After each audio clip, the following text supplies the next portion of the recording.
Hello dear students, इस video में Japan के इतिहास के बारे में हम पढ़ने वाले हैं और हमारा टॉपिक है जापान और हमारे चैप्टर का नाम है पाथ्स टू मॉडर्नाइजेशन यानी आधुनिकीकरण के रास्ते। अब इस जापान वाले टॉपिक में हम राजनीतिक व्यवस्था के बारे में बात करने वाले हैं जापान की। तो जापान की 1867 से पहले क्या पॉलिटिकल सिस्टम था उसके बारे में इस वीडियो में हम डिस्कस करेंगे। आइए बच्चों समझ लेते हैं। बच्चों, राजनीतिक व्यवस्था का मतलब होता है कि राजा कौन था, मंत्री कौन था, शक्ति का प्रयोग कौन करते थे, सैनिक कैसे थे, इस प्रकार की चीज़ें। ठीक है, जनरली मैं सारे पॉइंट्स यहाँ पर पहले आपको सामने लिख देता हूँ जो पॉइंट्स आप एनसीईआरटी में पा सकते हैं। सबसे ऊपर लिखेंगे आप सम्राट, दूसरे आप वर्ड पे लिखेंगे शोगुन। शोगुन वर्ड मैं यूज़ कर रहा हूँ, आपको एनसीईआरटी में मिलेगा।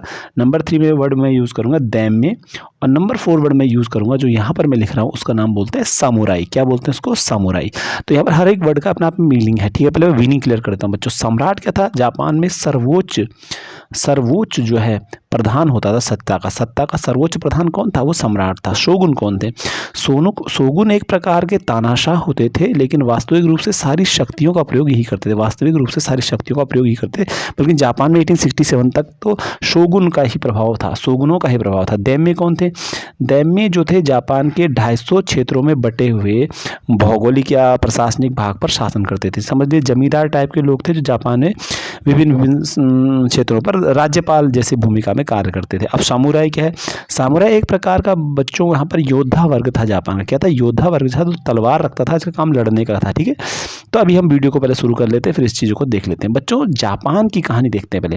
बच्चों, जापान में क्योतो में रहने वाले सम्राट का शासन हुआ करता था। जापान का सम्राट कहाँ रहा करता था? क्योतो आज भी जापान का एक शहर है।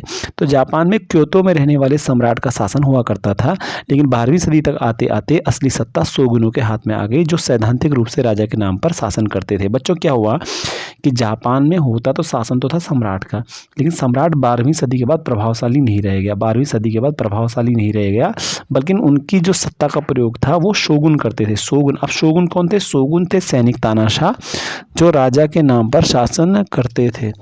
इस प्रकार से यार विंतर में अब